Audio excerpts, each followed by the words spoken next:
وقال الله تعالى في موضع آخر ونبلوكم بالشر والخير فتنة وإلينا ترجعون. سامعین کرام، دینی میری بھائیوں، بزرگوں، عزیز ساتھیوں اور میری ماں اور بہنوں، اولاً تمام قسم کی حمد و ثنا اللہ رب العالمین کے لیے لائق اور زیبا ہے، جس نے ہم کو اور آپ کو پیدا کیا ہے، اور ہماری پیدائش کے بعد ہمیں جن چیزوں کی ضرورت تھی اللہ رب العالمین نے ہمارے لیے ان ساری چیزوں کا انتظام کیا ہے. ہم جسمانی طور پر جن چیزوں کے محتاج تھے اللہ رب العالمین نے وہ ساری چیزیں ہمیں عنایت کی ہیں. ہم اپنے گناہوں کے باوجود بھی اللہ رب العالمین کی ان نعمتوں سے، اس کے فضل و کرم سے مستفید ہو رہے ہیں. انہی نعمتوں اور احسان ہی کا حصہ اللہ رب العالمین نے دولت اسلام کی شکل میں ہمیں حضرت محمد مصطفیٰ صلی اللہ علیہ وسلم کا امتی بنایا، اور نبی صلی اللہ علیہ وسلم نے عملی طور پر پریکٹیکلی جن چیزوں کی نشاندہی اللہ رب العالمین نے، اللہ کے رسول نے کی ہے. جہاں ضرورت تھی اللہ کے نبی صلی اللہ علیہ وسلم نے عملی طور پر ان ساری چیزوں کو کر کے دکھلایا ہے. جن باتوں سے ہمارا رب راضی ہوتا ہے اللہ کے رسول صلی اللہ علیہ وسلم نے اس کو کر کے دکھلایا ہے. جن چیزوں سے ہمارا رب ناراض ہوتا ہے اللہ کے رسول صلی اللہ علیہ وسلم نے اس پر سختی سے روکا ہے. وہ باتیں جو ایمان کے خلاف ہو سکتی ہیں اللہ کے نبی صلی اللہ علیہ وسلم نے بار بار امتیوں کو اس سے تنبیہ کی. وہ چیزیں جو ایک فتنے کا سبب بن سکتی ہیں، ایمان کو خطرے میں ڈال سکتی ہیں، دین کو خطرے میں ڈال سکتی ہیں. بندہ اللہ رب العالمین کی نعمتوں سے فائدہ اٹھانے کے باوجود بھی اللہ رب العالمین سے دور ہو سکتا ہے، جہنم سے نزدیک جا سکتا ہے، بلکہ جہنم کے اندر داخل ہو سکتا ہے. اللہ کے نبی صلی اللہ علیہ وسلم نے ایسے سارے نواقضات، ایسی ساری باتیں جو اسلام کے خلاف ہو سکتی ہیں اس سے باخبر کیا ہے. اللہ کے نبی صلی اللہ علیہ وسلم کے چنندہ صحابہ کرام جنہوں نے اللہ رب العالمین کو راضی کرنے کے لیے حتی المقدور جتنی طاقت تھی اللہ کے رسول صلی اللہ علیہ وسلم کے حکموں پر اپنے آپ کو نچھاور کرنے والے تھے. جو باتیں صحابہ کرام اللہ کے نبی صلی اللہ علیہ وسلم کی زبان مبارک سے سنتے اس کو فوراً عملی طور پر، پریکٹیکلی طور پر کرنے کی کوشش کرتے تھے. وہ چیزیں جو ایمان کے خلاف تھی وہاں وہ اویئر ہو جاتے، ہوشیار ہو جاتے.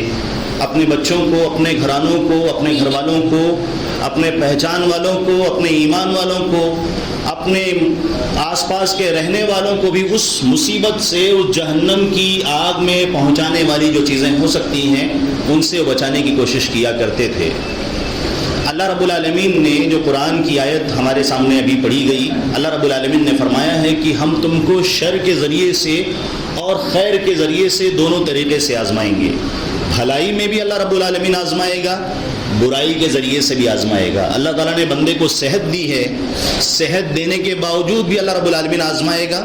مال و دولت دینے کے باوجود بھی آزمائے گا. جاہ و منصب دینے کے باوجود بھی اللہ رب العالمین آزمائے گا. بڑی پوسٹ پر رکھنے کے باوجود بھی اللہ رب العالمین آزمائے گا. کسی بڑی جگہ پر ذمہ دار بنا کر اللہ رب العالمین آزمائے گا.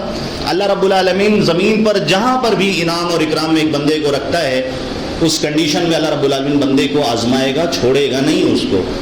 اور ایسے ہی ایسا شخص جو برائی میں ڈوبا ہوا ہے، جو صبح اور شام اللہ رب العالمین کی معصیت کرتا ہے، نافرمانی کرتا ہے، اللہ رب العالمین سے چیلنج کرتا ہے اپنے گناہوں کے ذریعے سے، اللہ رب العالمین کی کھاتا ہے لیکن اللہ رب العالمین کی گاتا نہیں ہے. اللہ رب العالمین کے سامنے زمین پر وہ دن دناتے پھرتا ہے اور گناہوں کو اپنے سروں پر لاد کر اللہ رب العالمین کی ناراضگی کا ضامن بننے کی کوشش کرتا ہے. اللہ رب العالمین اسے مہلت دیے ہوئے ہے لیکن پھر بھی بندہ ہوش میں نہیں آتا. اللہ رب العالمین نے فرمایا کہ ہم تم کو شر کے ذریعے سے بھی آزمائیں گے. اللہ رب العالمین، اللہ سبحانہ و تعالیٰ بندے کو بیمار کر دے گا، اللہ رب العالمین کہیں نقصان میں مبتلا کر دے گا. آزمائش کے مختلف طریقے ہو سکتے ہیں، فتنے کا، ایگزام کا ڈفرینٹ لیول ہو سکتا ہے، کئی کنڈیشن ہو سکتی ہیں. کبھی بندے کو کام کرنے میں، نیکیاں کرنے میں پرابلم ہو سکتی ہے، وہ اس کو حق بات سامنے رکھنے میں دقت آ سکتی ہے، اور کبھی ایسا بھی ہو سکتا ہے کہ اس کے ایمان کو خطرہ ہو سکتا ہو. کبھی وہ ان باتوں کا سامنا کر سکتا ہے جو اس کے ایمان کے خلاف ہوں، کبھی سیدھے سادے لوگ اس میں انوالو ہو سکتے ہیں۔ آج ہم دیکھیں ہمارے سامنے مختلف آزمائش اللہ رب العالمین نے رکھی ہوئی ہے۔ قرآن کی آیتیں اگر ہم دیکھتے ہیں اور غور کرتے ہیں، اور ہمارے نبی حضرت محمد مصطفیٰ صلی اللہ علیہ وسلم کے احکام کو اگر ہم سامنے رکھتے ہیں، تو کبھی اللہ رب العالمین نے مال کا فتنہ قرار دیا ہے کہ بندوں کو اللہ رب العالمین مال کے ذریعے سے آزمائے گا۔ اللہ رب العالمین نے کہیں کہا قرآن کی آیت میں کہ ہم تم کو تمہاری اولاد کے ذریعے سے آزمائیں گے۔ مال بہت زیادہ ہے، آدمی بزنس میں لگا ہوا ہے، پریشان ہے بزنس کے اندر کہ وہ اللہ رب العالمین کے لیے وقت ہی نہیں نکال پاتا، یا اتنا اس کے اندر مشغول ہے حلال اور حرام کی تمیز کیے بغیر صرف وہ کلیکشن اسی میں لگا ہوا ہے، اللہ رب العالمین کے حکموں کو لمٹس کو بھول جاتا ہے۔ یا اللہ رب العالمین نے جو اولاد اس کو عنایت کی ہے، وہ اولاد اس کے دین پر چلنے میں رکاوٹ کا سبب بنتی ہیں، یا اس کے مشن کے خلاف جو اللہ اور اس کے رسول صلی اللہ علیہ وسلم اس دار فانی میں بھیجے گئے تھے، اس مشن کے خلاف اس کی اولاد ہو سکتی ہے۔ اللہ رب العالمین بندے کو مختلف چیلنجز کے ذریعے سے آزمائے گا، قرآن کی آیت ہم کو بتلاتی ہے۔ اسی طرح سے اللہ رب العالمین نے اور اللہ کے رسول صلی اللہ علیہ وسلم نے ہم کو بتلایا ہے کہ بندے کو اللہ رب العالمین شہوات کے ذریعے سے وہ چیزیں جو انسان کو بہت پسند ہیں، جو اس کو مرغوب ہیں، بہت لذیذ لگتی ہیں، کبھی زبان پر اور کبھی معنوی طور پر جو ذہن و دماغ کے لیے لذت کا سبب بنتی ہیں، اللہ رب العالمین نے اسی لیے قرآن کی آیت میں فرمایا کہ زُيِّنَ لِلنَّاسِ حُبُّ الشَّهَوَاتِ مِنَ النِّسَاءِ۔ اللہ رب العالمین نے سب سے پہلے جس چیز کا ذکر کیا ہے شہوات میں سے، وہ چیزیں جس کو بندہ پسند کرتا ہے۔ کوئی بھی انسان، اللہ رب العالمین نے یہ دنیا بنائی ہے، لیکن اگر یہ ساری چیزیں جس کو اللہ رب العالمین کا ایک نیک بندہ پسند کرتا ہے اور اللہ رب العالمین کے راستے میں وہ ساری چیزیں رکاوٹ نہیں بنتی ہیں، تو وہ چیز محبوب ہے۔ لیکن وہ پسند کی جانے والی چیز اگر اللہ رب العالمین کے حکم پر عمل کرنے میں رکاوٹ کا ریزن بنتی ہو، تو وہ چیز قابل ممدوح نہیں ہے، قابل ستائش نہیں ہے، قابل مذمت ہے، کوئی بھی چیز ہو۔ اسی لیے اللہ رب العالمین نے سب سے پہلی چیز جس کا ذکر کیا ہے النساء کا ذکر کیا ہے۔ اللہ رب العالمین نے فرمایا کہ لوگوں کے لیے جو چیز مزین کر کے پیش کر دی گئی ہے، اللہ رب العالمین نے کہا کہ زُيِّنَ لِلنَّاسِ حُبُّ الشَّهَوَاتِ، جو چیزیں انسانوں کو پسند ہے، لوگوں کو پسند ہے، پہلا اللہ رب العالمین نے خواتین کا ذکر کیا ہے۔ اس کے بعد اللہ رب العالمین نے فرمایا والبنین، اللہ رب العالمین کہتا ہے کہ اولاد جو ہیں بنین ہیں، اس کی محبت بھی اللہ رب العالمین نے مزین کر کے لوگوں کے دلوں کے اندر رکھی ہوئی ہے۔ اور تیسرے نمبر پر اللہ رب العالمین نے کہا کہ والقناطیر المقنطرۃ من الذهب والفضہ، اللہ رب العالمین کے یہ بندے جب جمع کرتے ہیں، بزنس کرتے ہیں، کام کرتے ہیں، نوکری کرتے ہیں، تو سونے اور چاندی یہ ساری چیزیں جمع کر کے وہ ڈھیروں جمع کر کے رکھا ہے انہوں نے، اللہ کے راستے میں خرچ نہیں کرتے۔ پراپرٹی جیسے میسج آیا اکاؤنٹ کا کریڈٹ ہوا، پھر میسج آیا کریڈٹ ہوا، وہ سیونگ پر صرف اسی میں لگے ہوئے ہیں، اللہ رب العالمین کے راستے میں بالکل خرچ نہیں کرنا چاہتے۔ زُيِّنَ لِلنَّاسِ حُبُّ الشَّهَوَاتِ، اللہ رب العالمین نے فرمایا کہ یہ پسند آنے والی چیزیں لوگوں کے دلوں کے اندر اللہ رب العالمین نے خوبصورت بنا کر رکھا ہوا ہے، زُيِّنَ مزین کر کے رکھا ہوا ہے کہ یہ ان کے لیے بہت بھاری پڑے گا کہ وہ اس کو اللہ کے راستے میں خرچ کریں، وہ ان کی ان باتوں کو ڈینائی کریں اور کاٹیں جو اسلام کی مخالفت میں وہ کہتی ہیں یا بولتی ہیں۔ اس لیے اللہ کے رسول صلی اللہ علیہ وسلم نے فرمایا تھا ایک حدیث کے اندر کہ ما ترکت بعد فتنة اضر علی الرجال من النساء، کہ میں نے اپنے بعد سب سے بڑا جو نقصان، جو ضرر پہنچانے والا فتنہ چھوڑا ہے۔ اللہ کے نبی فرماتے ہیں النساء، خواتین ہیں، اگر وہ دیندار بیوی ہے، اللہ رب العالمین کے دین کے راستے میں رکاوٹ نہیں بنتی ہے، اللہ کے دین کو فروغ دینے میں اور اپنی جو سماجی ذمہ داری کے ادا کرنے میں وہ رکاوٹ نہیں بنتی ہے، تو وہ فتنہ نہیں ہے۔ لیکن اگر وہ اس راہ میں رکاوٹ ہیں تو وہ اس سلسلے میں بھی فتنہ ہے ایک ایمان والے بندے کے لیے۔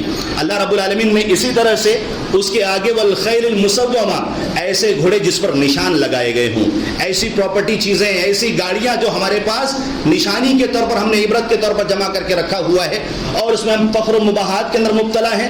اللہ رب العالمین کے دین، اللہ رب العالمین کے لیے، دین کے لیے، اس کے فروغ کے لیے بالکل اس کا استعمال نہیں ہے۔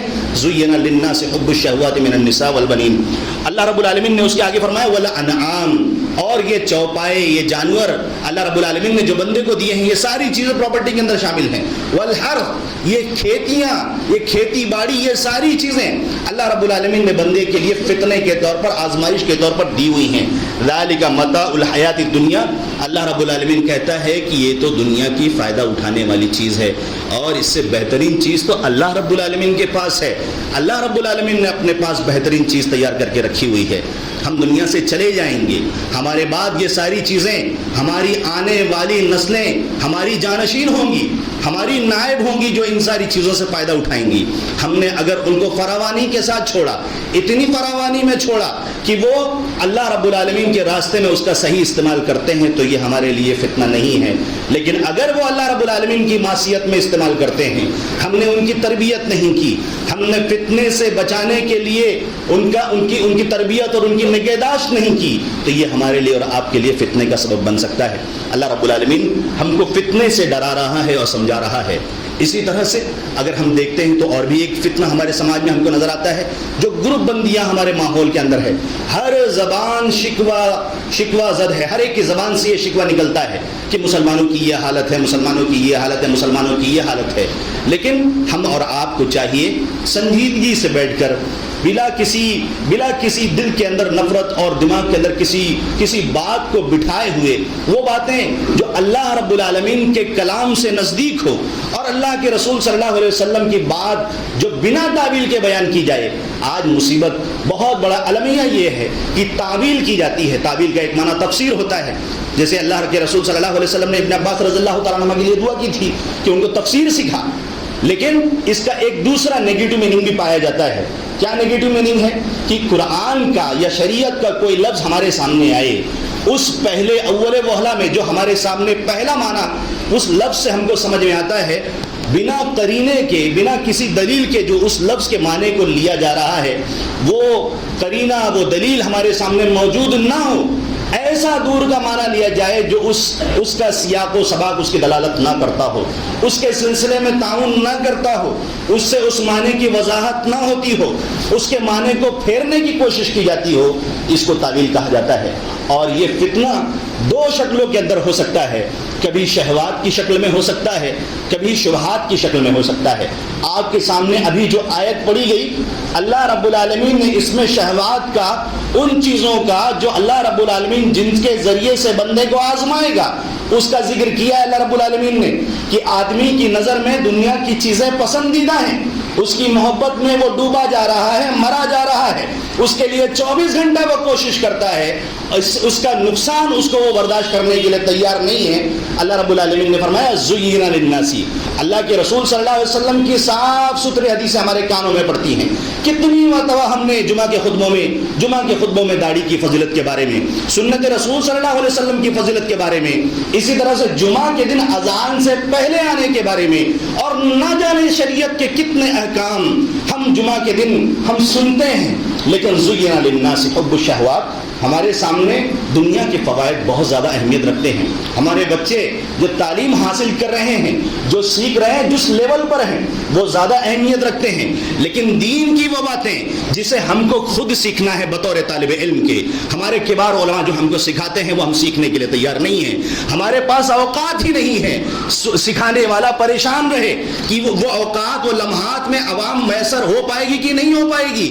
لیکن ایمان کا جو سب سے بڑا فتنہ ہے، سب سے بڑا جو فتنہ ہے جس سے ہم کو اور آپ کو اپنی حفاظت کرنی ہے، اگر ہم اوقات اور ٹائم کا خیال نہ کریں، اس کے سیکھنے کے لیے وقت نہ نکالیں، دین کو سیکھنے کے لیے وقت نہ نکالیں، تو ہم اپنے ایمان کی حفاظت، اپنے بھائیوں کے ایمان کی حفاظت، اپنی ماں اور بہنوں کے ایمان کی حفاظت، اپنے بچوں اور بچیوں کے ایمان کی حفاظت، اپنے پڑوسیوں کے ایمان کی حفاظت ہم کیسے کریں گے؟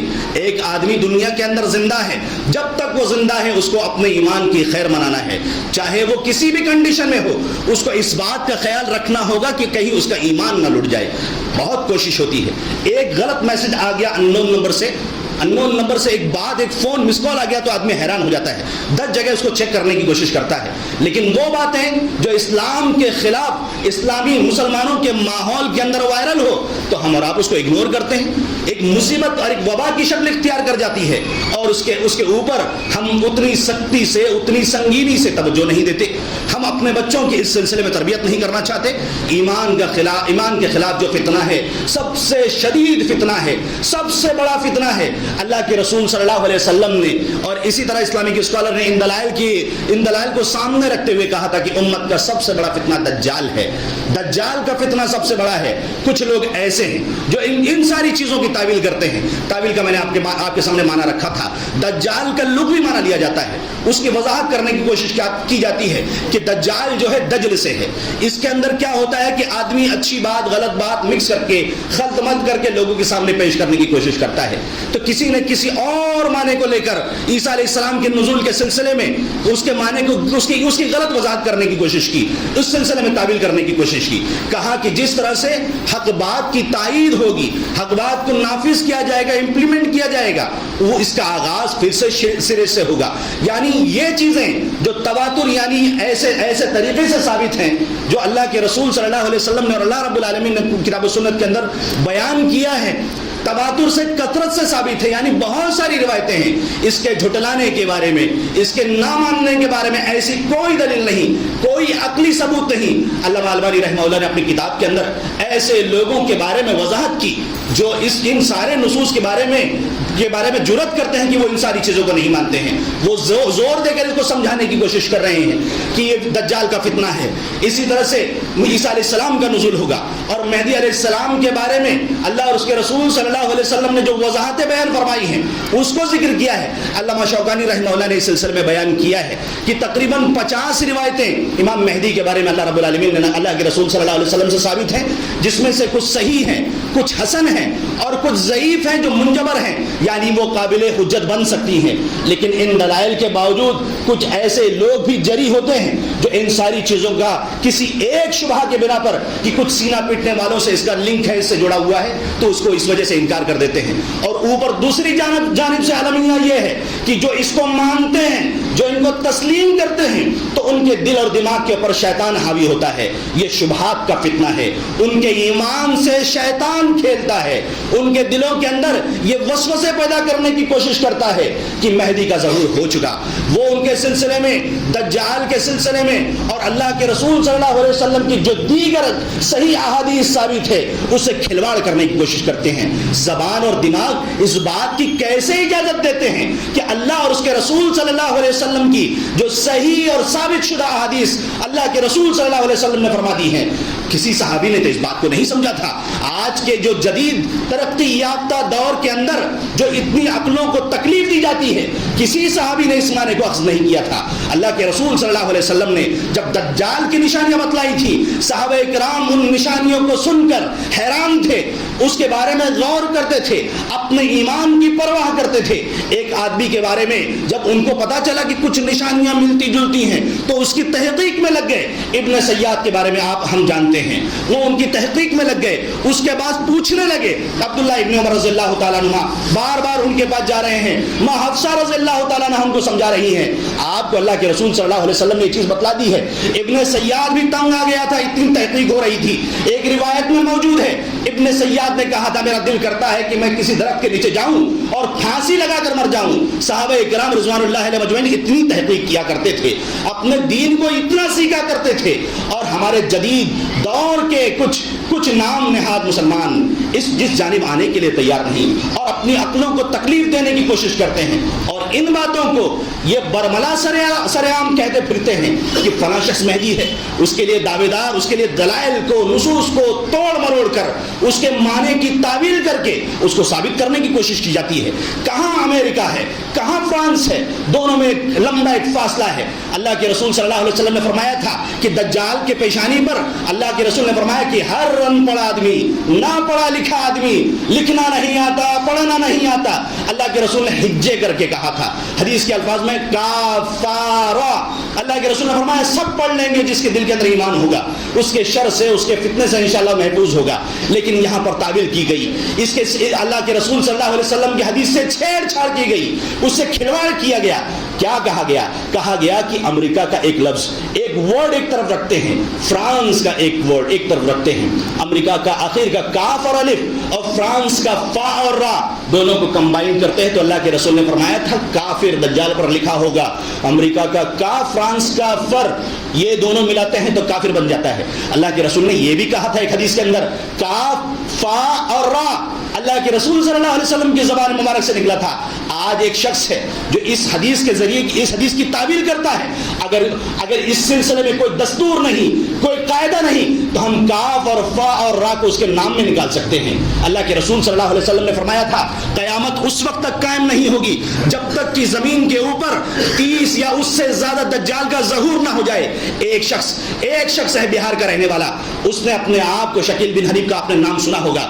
وہ شخص ایک زمانے پہلے تقریباً 2002 میں اس نے مہدویت کا، اس نے سب سے پہلے عیسیٰ ہونے کا اعلان کیا تھا، اور وہ شخص کچھ سالوں کے بعد اپنے آپ کو مہدی کہتا ہے۔ یہ سیم وہی طرز اور طریقہ ہے جو قادیانیوں کے لیڈر اور اس کے سربراہ نے کہا تھا، جو خود مریم بنا نعوذ باللہ، اور خود ہی سے اس نے اپنے آپ کو جنا تھا۔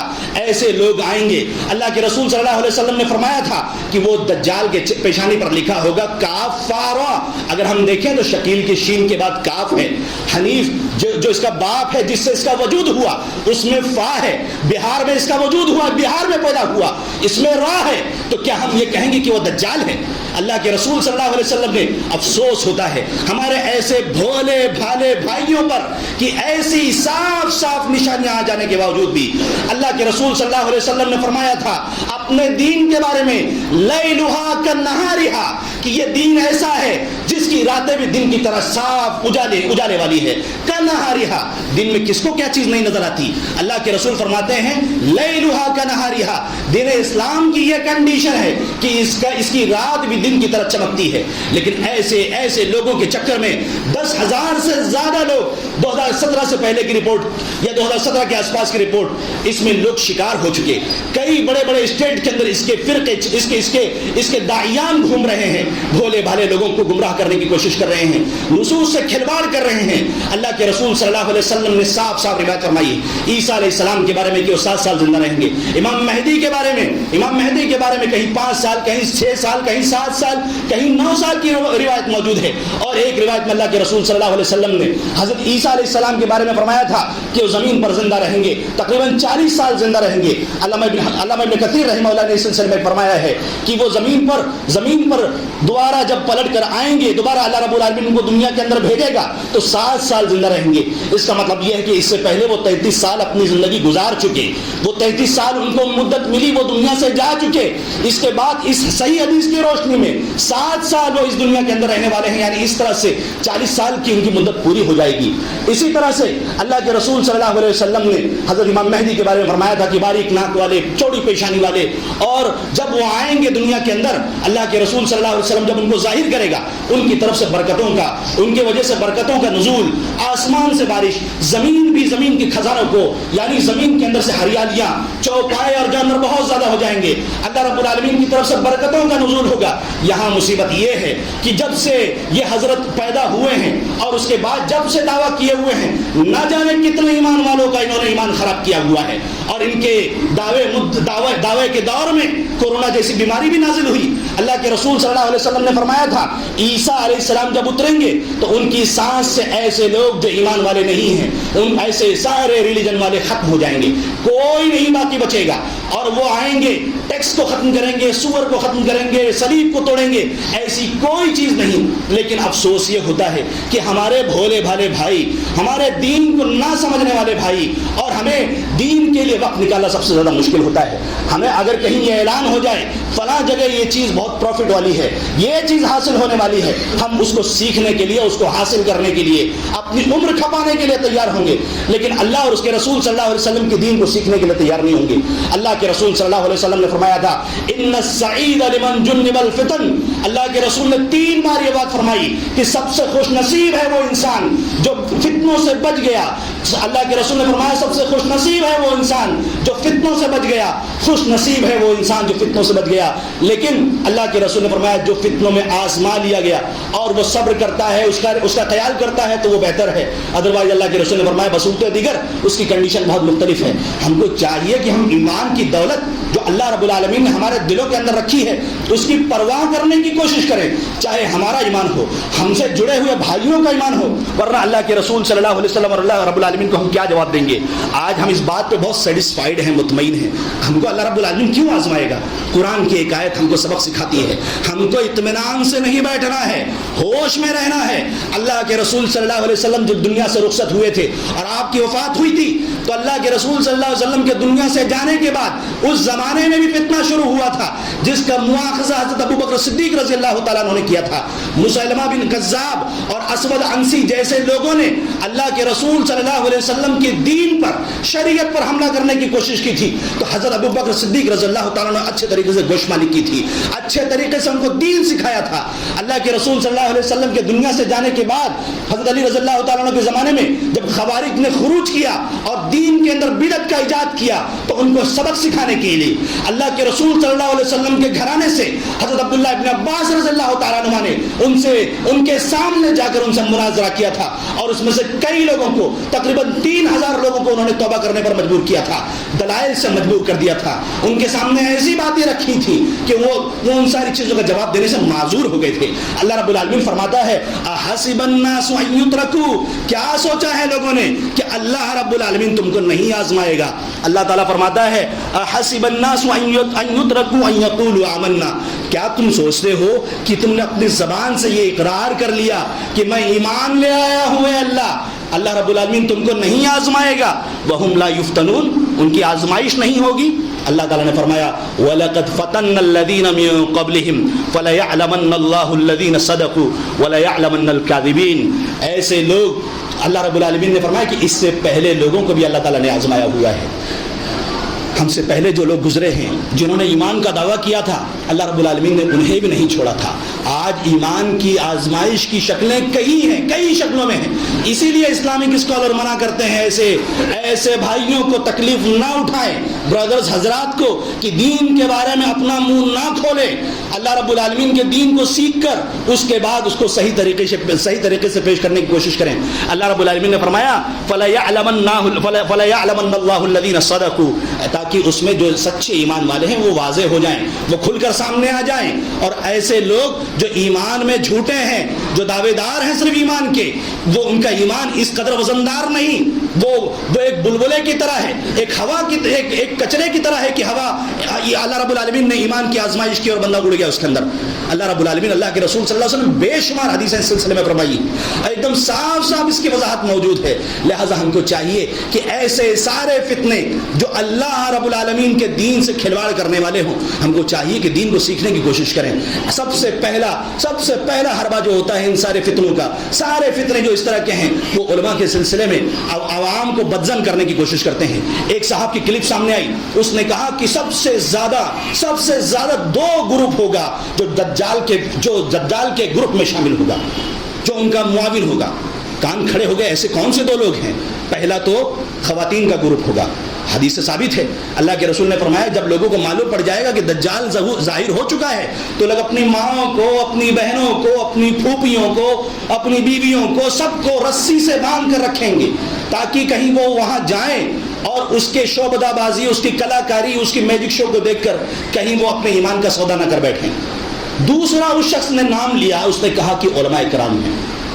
علماء کرام، افسوس کی بات ہے، اگر علماء کرام اس فتنے میں شامل ہو جائیں گے تو اللہ رب العالمین جو اس دین کی حفاظت کی ذمہ داری لیا ہوا ہے، اور اللہ کے رسول صلی اللہ علیہ وسلم نے فرمایا ہے کہ اللہ رب العالمین کے انبیاء کے بعد علماء کرام وارث ہیں، کتنا بڑا الزام ہے۔ اللہ کے رسول صلی اللہ علیہ وسلم نے ایک حدیث میں کہا تھا کہ کچھ لوگ بعد میں آئیں گے۔ حضرت حذیفہ رضی اللہ تعالیٰ عنہ نے جب کتاب الفتن کے اندر اللہ کے رسول صلی اللہ علیہ وسلم کی یہ صحابی ہمیشہ فتنے کے بارے میں جاننے کی کوشش کرتے تھے تاکہ کہیں میں اس میں انوالو نہ ہو جاؤں، کہیں اس میں پڑھ نہ جاؤں۔ یہ ایمان کی محبت تھی، یہ ایمان کی چاہت تھی، یہ ایمان کی چاشنی انہوں نے محسوس کی تھی۔ ان کو اللہ کے رسول صلی اللہ علیہ وسلم نے فرمایا تھا تفصیل سے تھوڑا آگے گفتگو کرنے کے بعد اللہ کے رسول نے فرمایا کہ میں آگے چل کر کچھ ایسے گروہ آنے والے ہیں, کچھ ایسے لوگ آئیں گے جو ایسی سنتیں لائیں گے, ایسی حدیثیں پیش کریں گے جو میری سنت نہیں ہے, ایسے طریقے پر چلنے کی کوشش کریں گے جو میں نے نہیں کہا ہے, جو میرا راستہ نہیں ہے. لہٰذا یہ ساری چیزیں ہمارے سامنے موجود ہیں, ہم کو سیکھنے کی ضرورت ہے. اللہ اور اس کے رسول صلی اللہ علیہ وسلم کے احکام کو سیکھنے کے بعد اپنی زندگی میں لانے کی ضرورت ہے, اپنے بچوں کی تربیت کرنے کی ضرورت ہے.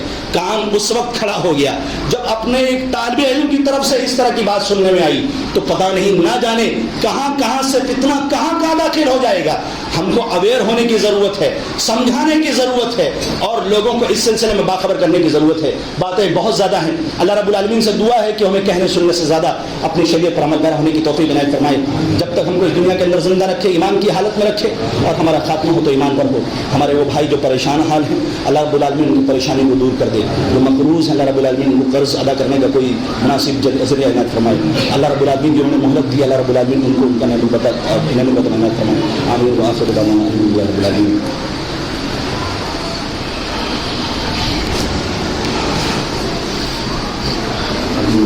الحمد لله نحمده ونستعينه ونستغفره ونؤمن به ونتوكل عليه ونعوذ بالله من شرور انفسنا